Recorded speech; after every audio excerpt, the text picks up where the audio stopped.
പശ്ചിമേഷ്യയിൽ അമേരിക്കയും ഇറാനും തമ്മിലുള്ള യുദ്ധം രൂക്ഷമാകുന്ന പശ്ചാത്തലത്തിൽ റഷ്യയിൽ നിന്നും എണ്ണ വാങ്ങുന്നതിന് ഇന്ത്യക്ക് അമേരിക്കയുടെ ഇളവ്. കടലിൽ കുടുങ്ങിക്കിടക്കുന്ന റഷ്യൻ ക്രൂഡ് ഓയിൽ വാങ്ങാൻ ഇന്ത്യൻ റിഫൈനറികൾക്ക് 30 ദിവസത്തെ താൽക്കാലിക അനുമതിയാണ് അമേരിക്കൻ ട്രഷറി ഡിപ്പാർട്ട്മെന്റ് ഇപ്പോൾ നൽകിയിരിക്കുന്നത്.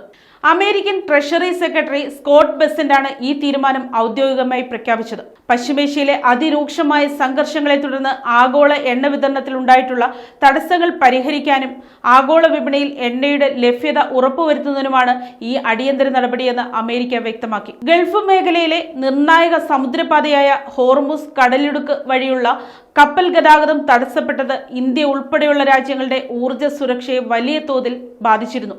ഇന്ത്യയുടെ മൊത്തം എണ്ണ ഇറക്കുമതിയുടെ 40% പശ്ചിമേഷ്യയിൽ നിന്നാണ് വരുന്നത്. ഈ സാഹചര്യത്തിലാണ് ഇന്ത്യക്ക് എണ്ണ വാങ്ങാൻ അമേരിക്ക പച്ചക്കൊടി കാണിച്ചിരിക്കുന്നത്. ആഗോള ഊർജ്ജ വിതരണത്തെ പ്രതിസന്ധിയിലാക്കാനുള്ള ഇറാന്റെ ശ്രമങ്ങളെ മറികടക്കാനാണ് ഈ 30 ദിവസത്തെ ഇളവ് അനുവദിക്കുന്നതെന്ന് സ്കോട്ട് ബെസന്റ് വ്യക്തമാക്കി. ഇതൊരു താൽക്കാലിക നടപടി മാത്രമാണെന്നും ഇന്ത്യ അമേരിക്കയുടെ സുപ്രധാന പങ്കാളിയാണെന്നും അതിനാൽ തന്നെ ഭാവിയിൽ അമേരിക്കയിൽ നിന്നുള്ള എണ്ണ ഇറക്കുമതി ഇന്ത്യ ഗണ്യമായി വർദ്ധിപ്പിക്കുമെന്നുമാണ് പ്രതീക്ഷിക്കുന്നതെന്നും അദ്ദേഹം കൂട്ടിച്ചേർത്തു.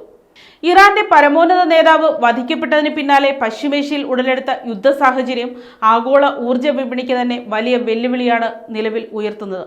News desk, Kottarakkara media.